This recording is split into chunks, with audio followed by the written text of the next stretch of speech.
Welcome to the playoffs, kids. Houston Rockets, welcome. Welcome. That was an interesting one as far as I think we all expected a little more smoke, a little more juice, and there was some chippy moments. It was certainly physical, but both teams I thought were pretty disciplined in temperament, understanding this is potentially a long series and guys kept their cool for the most part.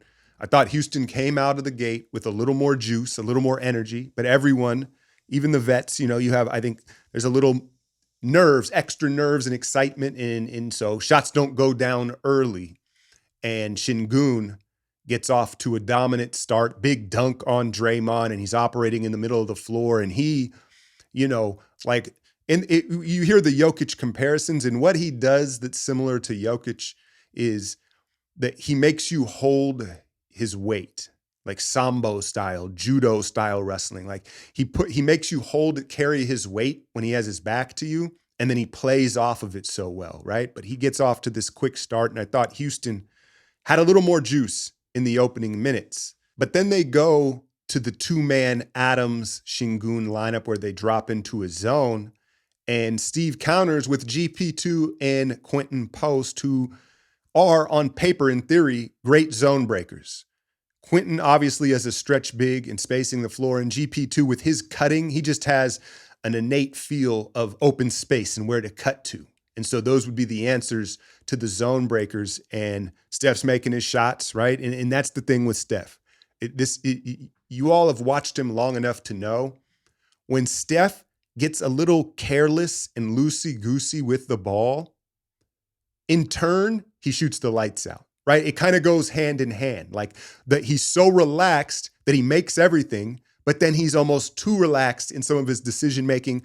I thought that the right thumb bothered some of his ball handling as well as them just being super physical. But Houston creates these turnovers, and we created plenty against them as well, but picking up full court press. How many backcourt turnovers did we have just on inbounds? And that's kind of the dirty secret of the NBA in a way. These teams, they don't really practice getting the ball in and bringing the ball up the court. That's like a high school thing. College as well, obviously, press is super prominent in college ball. But in the NBA, it's almost like this unwritten agreement, like, hey, we're all best in the world. Like, we're going to let you bring it into the front court for the most part, and we'll start there. And I know that there are presses in situations, but from the start, part of Houston's game plan was to disrupt our inbounding and bringing the ball up, just make us spend more energy. And they were successful, and we weren't really ready for it because, again, these teams don't practice that.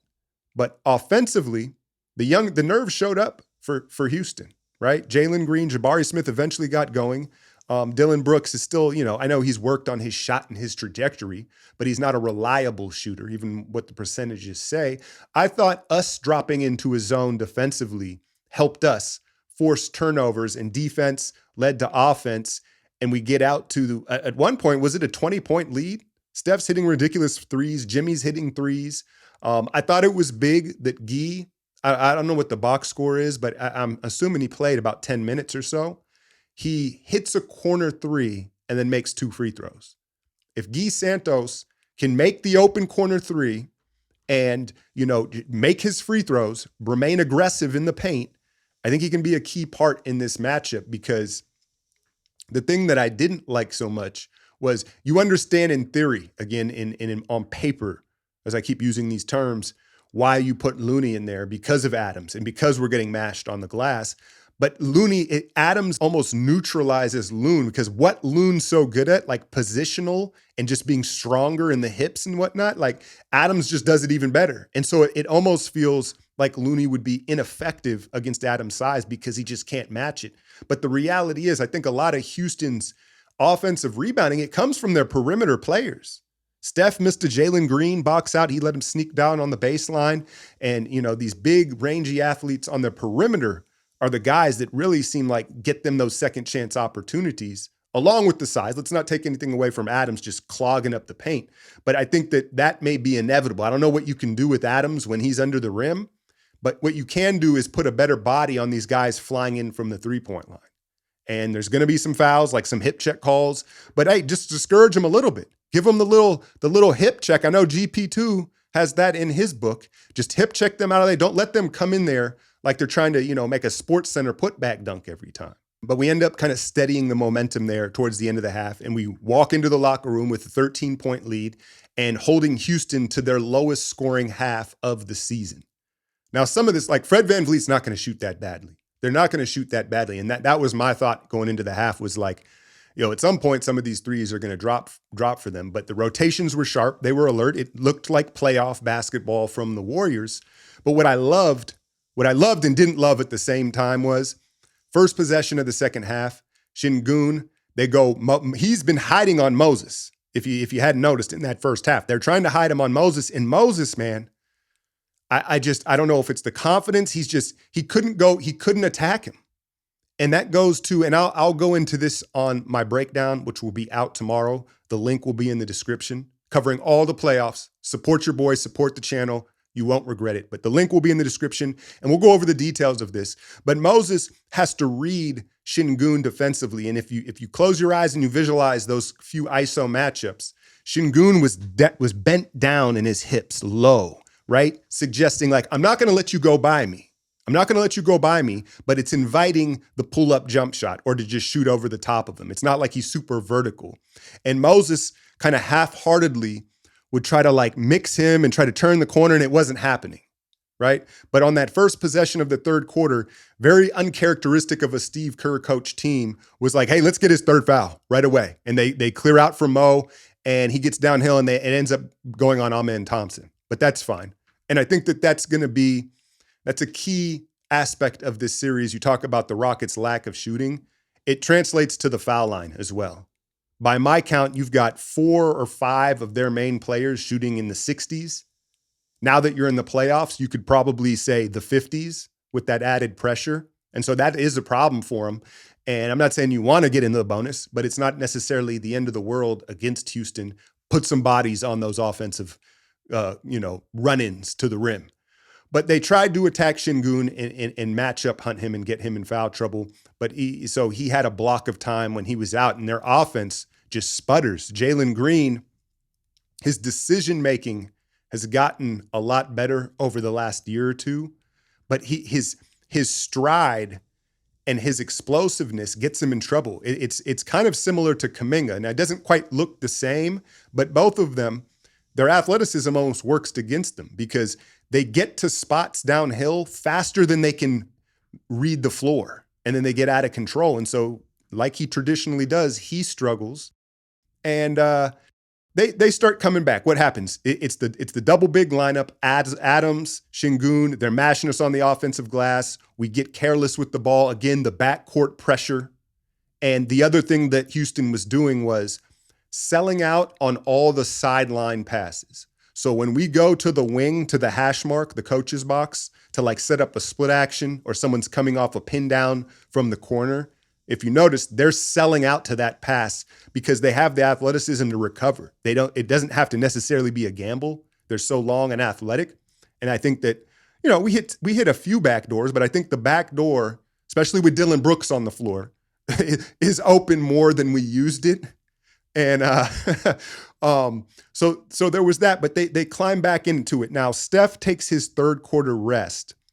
And this is where I know y'all want to hear about Steve Kerr and his rotations, right? We go to the Buddy. First off, I just don't know if we can have him. I just don't trust him. I don't trust him in a regular season game. I don't know about Buddy out there. I understand the shooting and all that, but end of the third quarter, and the second unit comes in, and Kerr goes to Looney instead of Post, as I think Houston was on like a 13-0 run or something like that, right? And I get it. Again, we're getting killed on the offensive glass, so the logical answer is Looney, but it didn't seem like it mattered because he doesn't have enough pop to deal with the big wings crashing in. And then Adams is one of, 3 or 4 guys in the league that Looney can't move positionally. So I thought it would have been better, even though Quentin, he had his struggles and they ran him off the 3-point line. But that's the key point. They ran him off the 3-point line, right? They had to come out and run him off. And I thought at that part of the game, when it was 10, 12, 13 points, if we just kept scoring, it would have kept them at arm's length. rather than like, okay, we got to clean up the defensive rebounding, because without Steph, now you got Looney in there, and Moses wasn't looking to score, and we had some ugly offensive possessions that basically were 24-second shot clock violations. And so not only am I questioning Looney in there, but I'm also worried about Moses, because again, if he's not able to, I said it in the preview of this matchup, if Moses can't attack Şengün and they let him hide and live on Moses, I think you got to go to Kuminga. You got to go to somebody else. And obviously Kuminga didn't play in this one, right? But to Kerr's credit, I thought the when Draymond, I'm not really sure what he was doing. Obviously we don't know what's being said on the court, and sometimes what we catch on camera and what we see is the get back of something else. But he fouls Şengün, and then he like throws a little bow and shows him at the foul line, and it's like, why? What are you trying to accomplish here? But to Kerr's credit, he took a timeout, and he literally physically put his hand on Draymond's shoulders and brought him over to the bench. It's about time. It's about time. And so that diffused that situation, right? And then Steph starts the fourth quarter. And again, back to my theory of loose Steph, there's going to be give and take. And he hit a golden dagger from about 30 feet over Jalen Green, right? How many like fading away, leaning right dagger threes did he hit in this one? And so I think that really kept our head above water and kept them at arm's length. And, Houston eventually, I think Jabari started knocking down some threes. They're going to have a game where they're not going to shoot this badly throughout the series. Now, are they going to hit 18, 23s? Probably not. But I do think that trying to make this a defensive, low-scoring game, even though that's what it was, I don't think will always play to our favor. I think sometimes Kerr and the team should lean into the offense and be like, all right, we're going to score 120. Can you do that? We're going to score 115. And maybe they just feel like they can't do that against this defense. But I think it's possible, especially if they're going to stay in that zone too long. But eventually Kerr goes back to the starters. And I thought Pods, he had a couple times where he got stuck trying to create a shot, but look at his numbers. He had, I'm just off the top. I haven't, I don't look at box scores, but I'm guessing like 14, 8, couple assists, right? He made a couple big plays, and more importantly, he got to those 50-50 balls on the glass down the stretch. There was a sweet sequence where it was, because if you a lot of these offensive rebounds, they're not just clean grabs, right? There's like a tap, a deflection, and then that's where their athleticism would take over. And Pods had enough. Down the stretch, he got to a couple loose balls, big defensive rebound. Then he comes flying in for a tap. I think it was a Draymond 3. I don't know what shot it was. No, it was someone else's 3 or someone else's shot. He taps it, and then it just goes to Draymond on the weak side, and he gets a clean layup. So Pods down the stretch delivered in his first playoff game. And then Moses Moody. I know, like, I'm still wary. I think he's got to be more aggressive with his shot and just be more confident.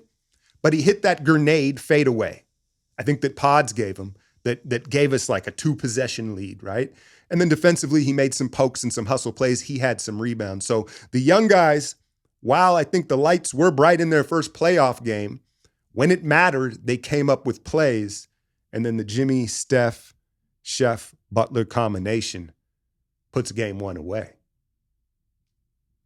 Yeah, I don't want to say that it was easier than I thought, but that's kind of how I'm feeling. I thought it was just going to be, I was ready to just be a ball of nerves and be just like a mess, like emotionally through like technicals and physicality and just like this yo-yo roller coaster of a game. But it was kind of a traditional trajectory of an NBA game, right? Where it's close, team jumps out to a big lead, team comes back but can't get over the hump, and then that's that. And so, yeah, defensively, very impressed with the rotations and the turnovers. And, that Moses, he made some big rotational plays, but Jimmy and Draymond on a string and baiting them into, that weak side swing pass, creating those turnovers. And then Steph, like the thumb, that's the thing is, clearly it's not bothering his shot too much, but it's the handle out of that right hand. There was a trap, like a slow, deliberate trap that he just tried to play with. You could see him mishandle it. And again, this will be in the breakdown and we'll go through more schematics and thoughts, but he's right hand dominant. And so when he wants to make that pass out of the right hand, like he's done his whole career, when he goes to open up the palm to get control of the ball, that thumb, he doesn't have the same flexibility and range in it. And then the ball spins not how he wants to. So easier said than done, but he's got to be more cognizant of gathering it to two or cupping the ball, figuring a way around that, because we know this Rockets defense is not going anywhere. And they're just going to get only more and more physical as the series goes on, more desperate if they continue to drop games. But, I don't know what else to say. Again, breakdown in the morning, but I couldn't have gone better, right? It couldn't have gone better, really. Yeah, you hope Moses can find some more confidence offensively. And, I don't know. It feels, it feels like we're the better team. Honestly, I know you can say the 2 seed in the young team, but they look young, and it's just their physicality and the rebounding that can keep them in the series. But if we don't turn the ball over and the perimeter players box out, it feels kind of like the Rockets are outmatched, to be honest with you. And you steal game 1. But as we know, series can go up and down and turns, and there's people that'll go in and out of the lineup. So I'm not sitting here saying, oh yeah, it's over. The Rockets like da da da. But that game went about as well as you could have hoped for a game 1 in their house. Now you get 2 days off. That's the other beautiful thing about this first round series is the NBA wants to spread their money out, right? So we don't play again till Wednesday, and then I think game 3 is like Friday or Saturday. And so that goes advantage older team. And we'll look to see what the adjustments are from both sides. I thought that they could have hunted Quentin post more when Houston was in a zone. I thought they missed him in the corner a couple times. It could have just been a fluke thing. But I think you need to find him when he's on the floor offensively, because that's why he's there. Hit that like, share, and subscribe. I'm out, y'all.